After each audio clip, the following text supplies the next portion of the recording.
I woke up to a miracle today. Triggers play as I find my way. No judgment to lead astray. In this peaceful state I'll stay. Welcome back to A Course in Miracles in Practice. It's really wonderful to be here with you all again, ready to explore another lesson. And we are just so happy to dive back into the workbook with you.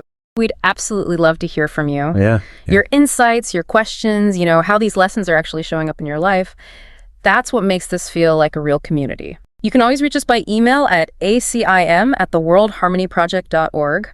And we're pretty active on social media too, TikTok and YouTube. Just search for @theworldharmonyproject. We love seeing your comments there. Absolutely. That feedback really does shape things. Oh, and if you happen to be listening on Spotify, do check out our latest poll. We often put questions up there about the exploration or ideas for future ones. It's a great way to chime in. Mm-hmm.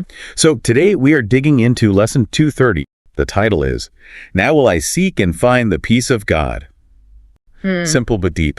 When I first reread this lesson, getting ready for today, my first thought was kind of like, yes, this one again. Familiar territory. Yeah, exactly. Not dismissively, but familiar. The Course keeps bringing us back to this core idea. We're created in peace, we remain in peace, and our job is just remembering that. It's foundational. Totally. But that brings up a question for me, and I think maybe for you listening too.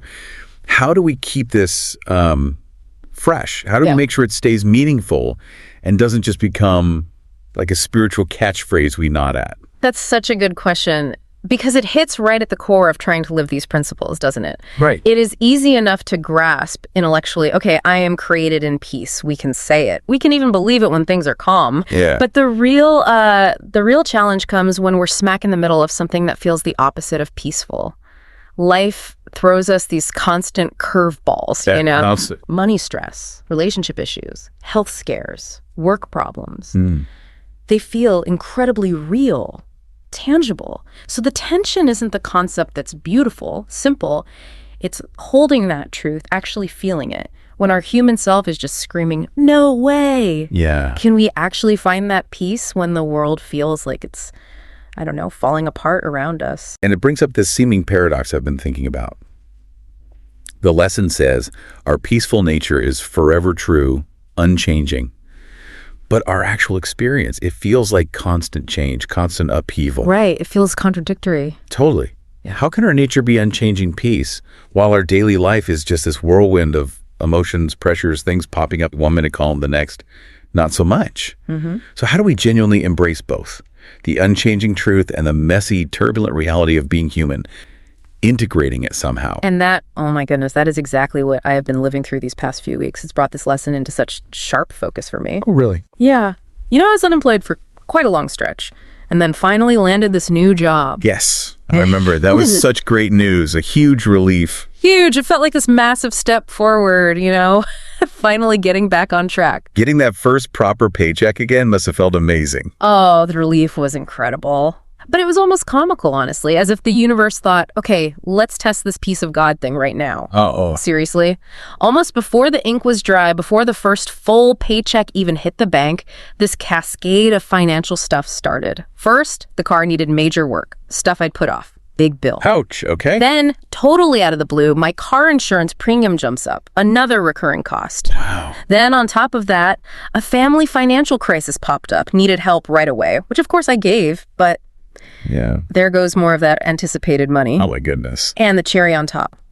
Just this week, we found a big electrical problem in the house. Needs a professional, like a major repair, not a little fix. That is just an onslaught. Especially right after finally getting the job. That feels almost like a cruel joke. It really did. I was sitting there looking at these bills piling up, thinking, okay, I took one giant step forward and immediately got knocked like 5 steps back. It was so disorienting. I can only imagine. And the first thing I felt, almost before I could even think straight, that old familiar anger, that this is so unfair, why does this always happen just when things look up, Oh, yeah.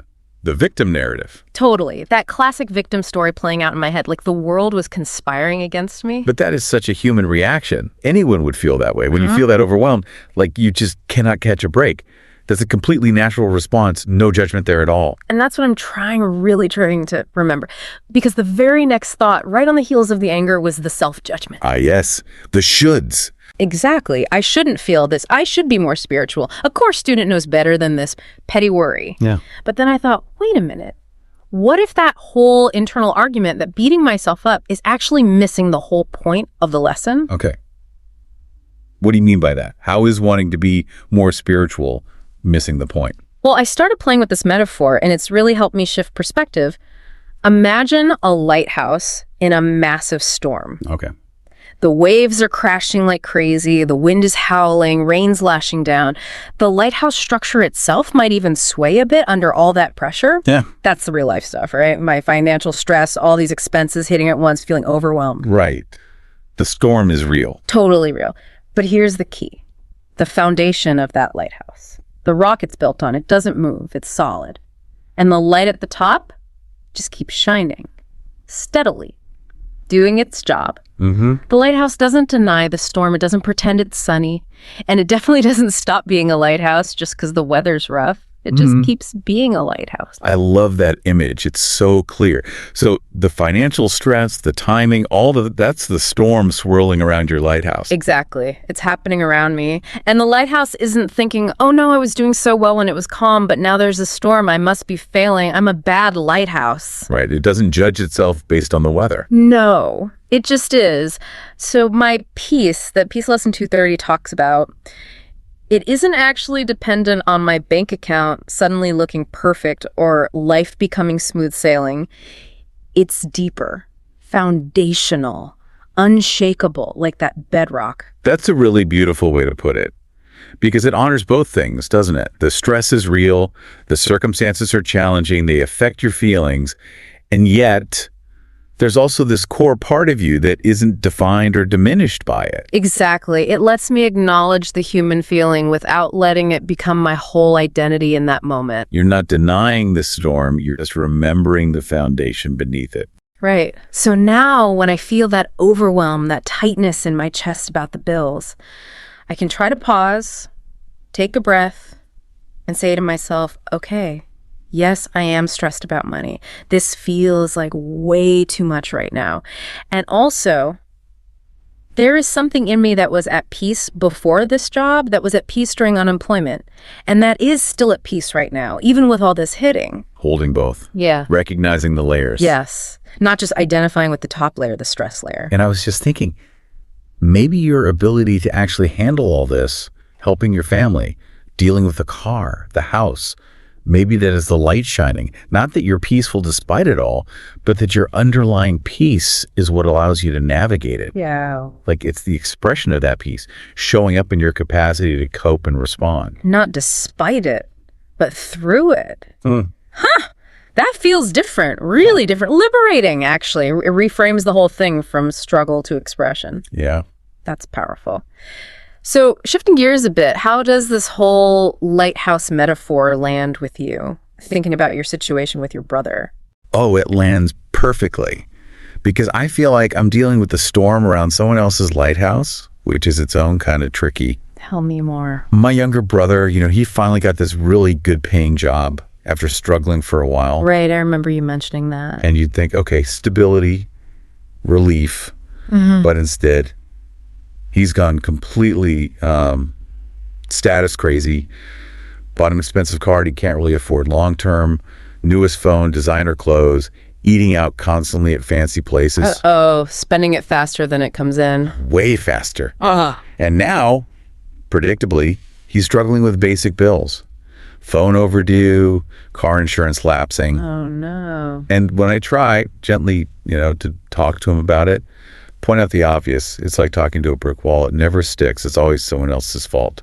The check was late. He had to help a friend, some surprise expense. Never, ever his spending habits.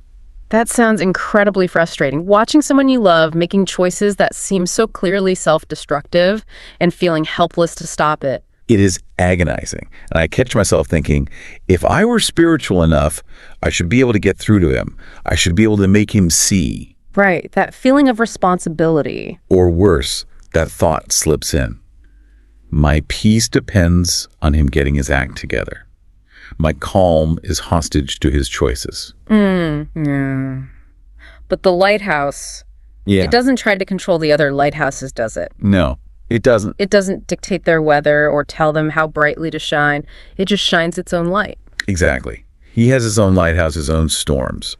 My feeling of exasperation, my helplessness, my frustration when he won't listen, that's my storm. Happening around your lighthouse. Yes. It's swirling around me, but it doesn't actually threaten my foundation. My core self is still okay, still peaceful, still loving, regardless of his choices or my very human reaction to his choices. And that frustration, that concern, it is not a spiritual failing. Please hear that. That's just human love feeling powerless. It comes from caring deeply. Right. I love him, so of course I'm concerned. Of course I want to help him avoid crashing and burning financially. It's because I love him that I feel this way. Exactly. And the lighthouse doesn't apologize for the fog around it, right? It doesn't beat itself up over the storm. It just is. Keep shining. So practically then, how do you hold both? That very real frustration born of love and that deeper peace we're talking about, how do you integrate those? I'm learning to actually pause and articulate it internally. Like, okay, I am feeling really frustrated with my brother right now because I care and I see this pattern. Andy. There is also this deeper peace in me that knows he's on his own path, his own timing.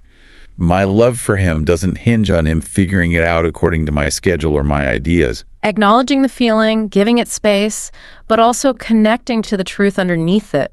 Exactly. It lets the frustration be there, be felt, without letting it define my whole state or steal my peace.